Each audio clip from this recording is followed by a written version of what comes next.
예, 사사기 6장은 이제 하나님이 기드온이라고 하는 므낫세의 자손 한 사람을 부르고 이 기드온이라는 사람을 통하여 미디안이라고 하는 외적으로부터 그 미디안의 침략으로부터 이스라엘을 구원해내시는 이야기의 시작을 다루고 있습니다. 이제 6장에서 이제 하나님이 기드온을 이제 부르시는 장면이 있죠. 이 사사기의 기록들을 우리가 이렇게 살펴보면 이스라엘 사람들은 여전히 하나님을 배반하고 다시 그에게 구원을 요청하는 일을 반복적으로 하고 있습니다. 우리가 이제 사사기를 읽으면서 제가 그 패턴을 이야기했죠. 이제 외적들이 이스라엘이 이렇게 살아갑니다. 그래서 이제 그 죄에 빠지게 됩니다. 우상을 섬기게 됩니다. 그러니까 외적이 일어나서 이스라엘을 괴롭게 합니다. 그럼 그때서야 이스라엘은 내가 뭔가 잘못됐구나 이렇게 생각하고 당해낼 수가 없으니까 하나님께 구원을 요청합니다. 그러면 하나님은 어떤 지도자 한 사람을 불러일으켜서 그 사람을 통하여 이스라엘을 구원해냅니다.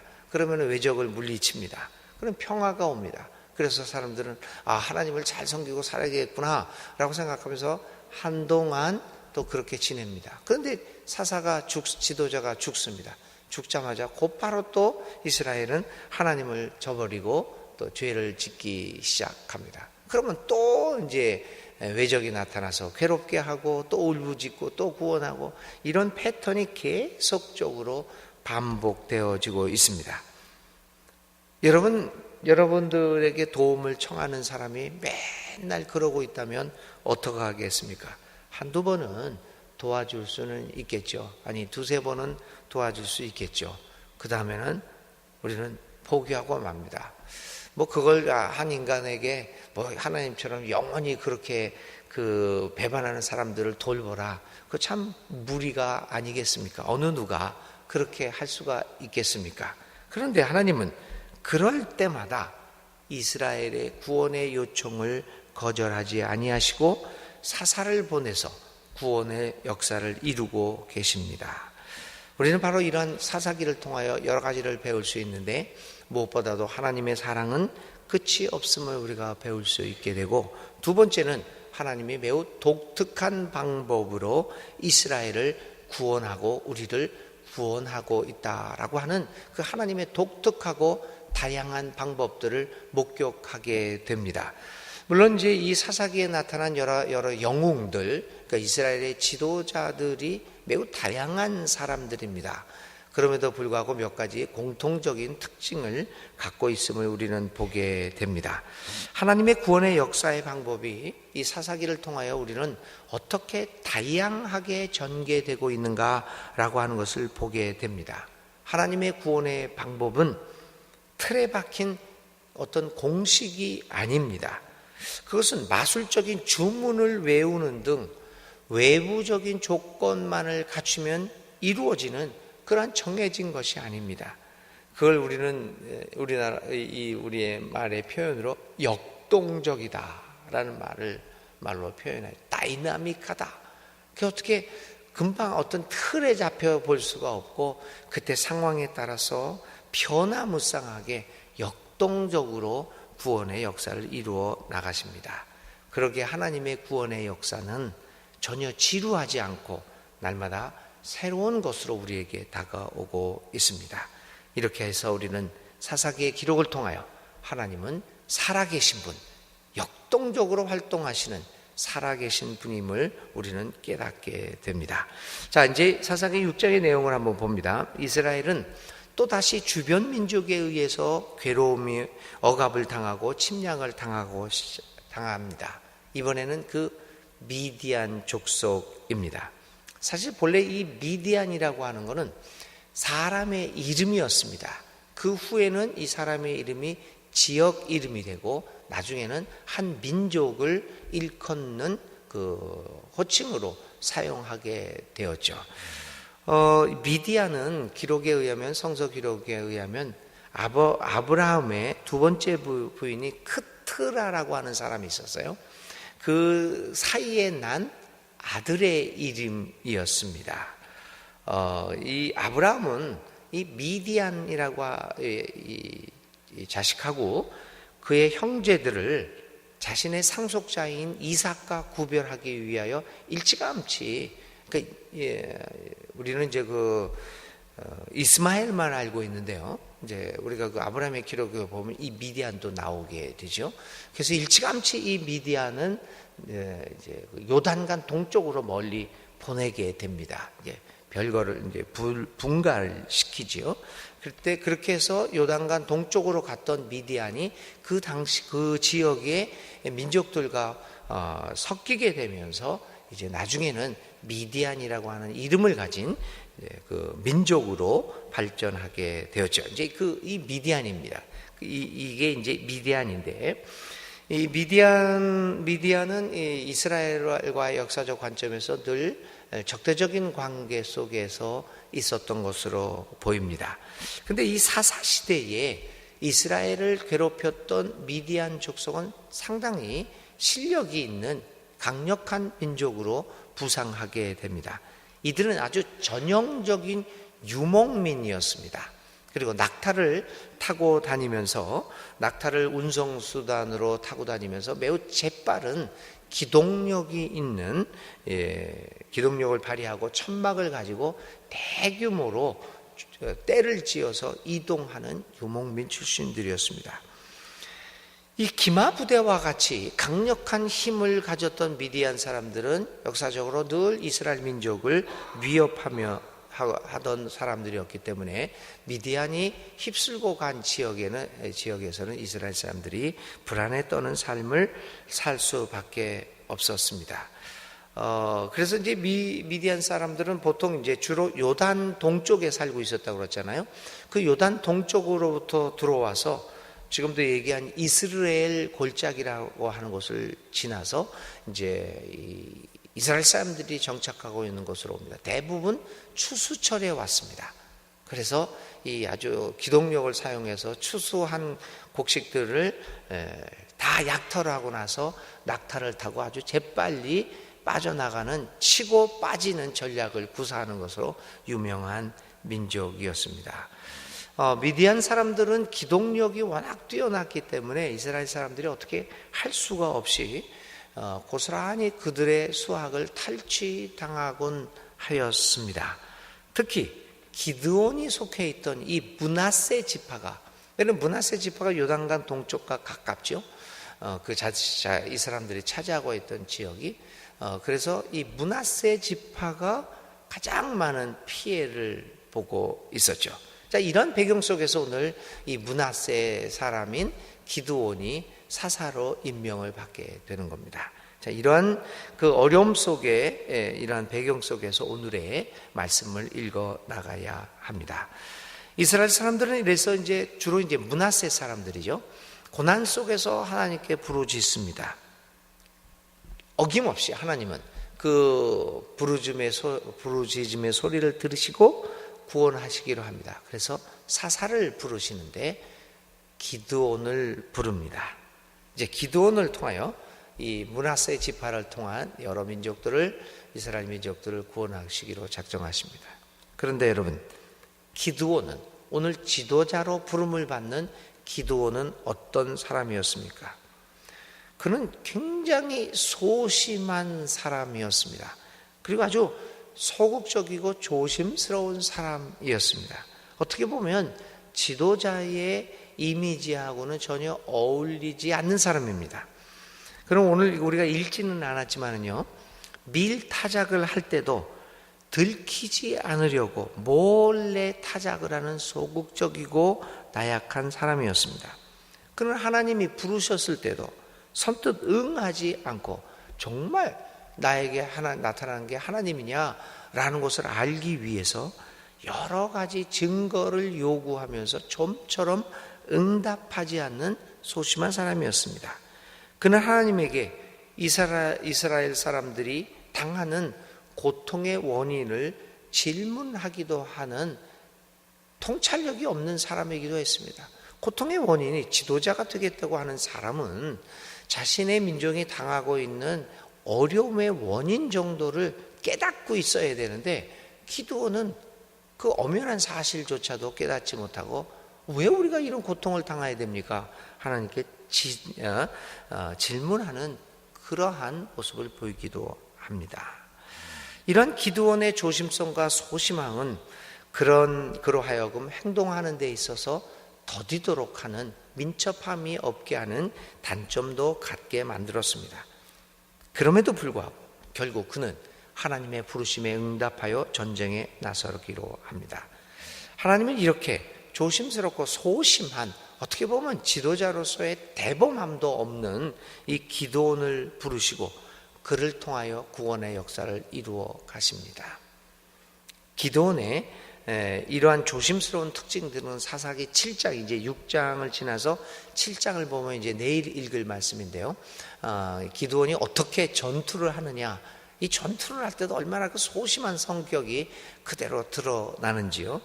이런 이야기에서도 그대로 나타나게 됩니다.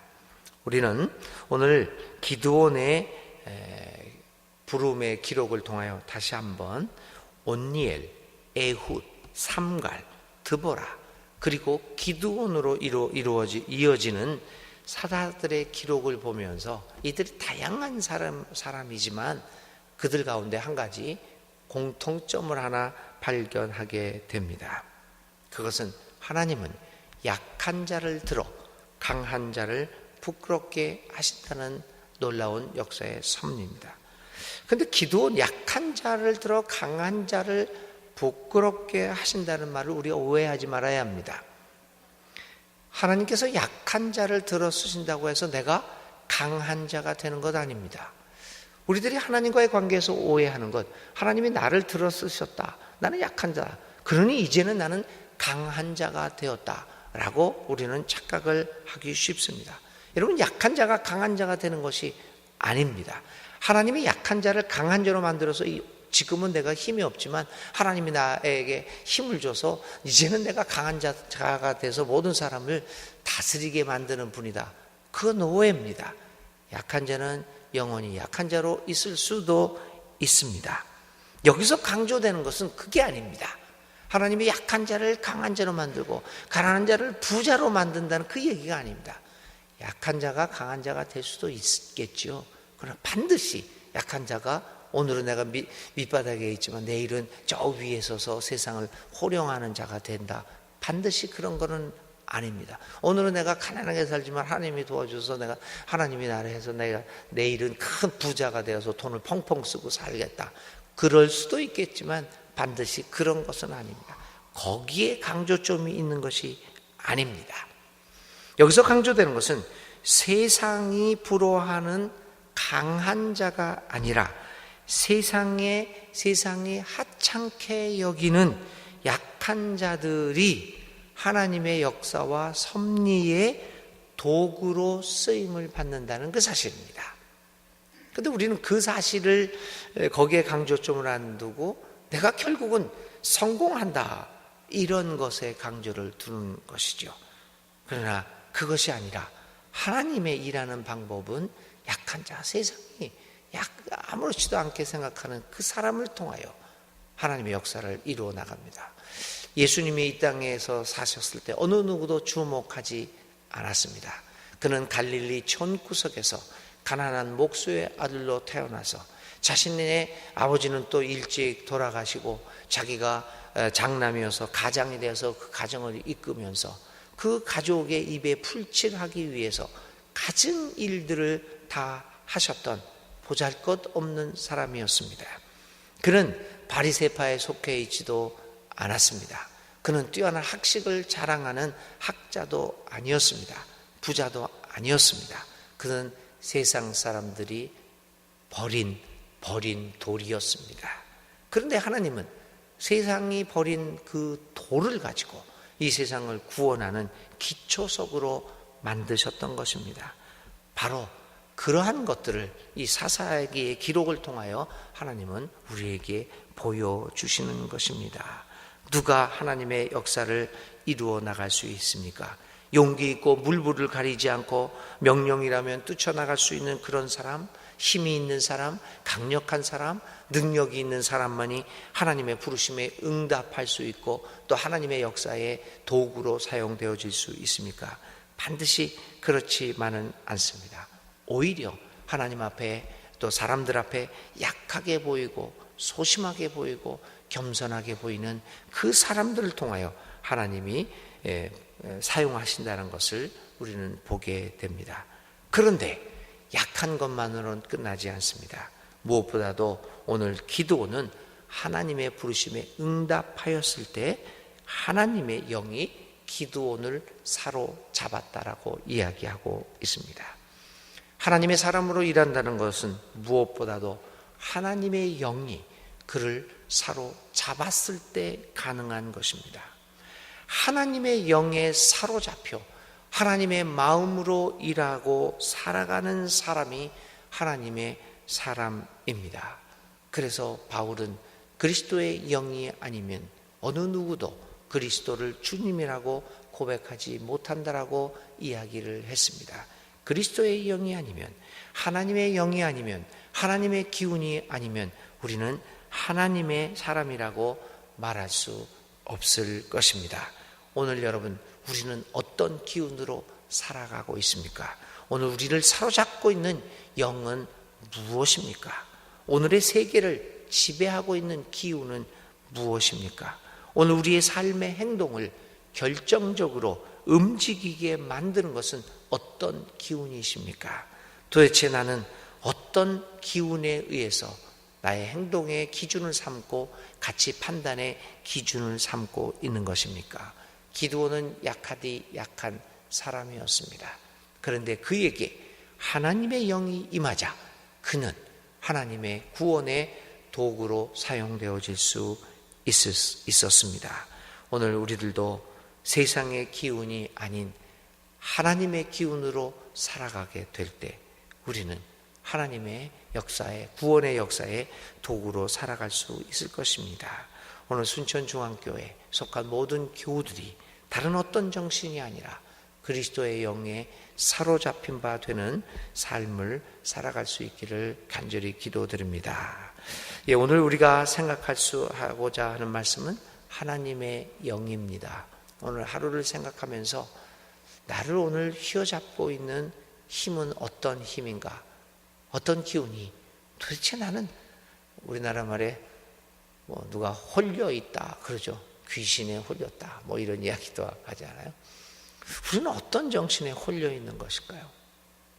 내가 지금 하고 있는 행동, 내가 하고 있는 계획들 열심히 이것 아니면 아니겠다, 아니다라고 해서 온통 관심을 쏟고 있는 그 일은 과연 어떤 정신으로 하고 있는지 하나님의 영에 대해서 하루 종일 생각하시면서 여러분들의 삶을 돌아보시기 바랍니다. 오늘의 기도 함께 드립니다.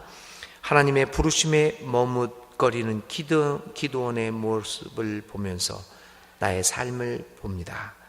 나는 얼마나 많은 경우 하나님의 부르심에 주저하면서 나의 삶으로 도망가곤 하였습니까? 어떤 때는 두려워서, 그리고 어떤 경우에는 나의 삶이 손해를 당할까 봐 하나님의 부르심을 외면하기도 했습니다.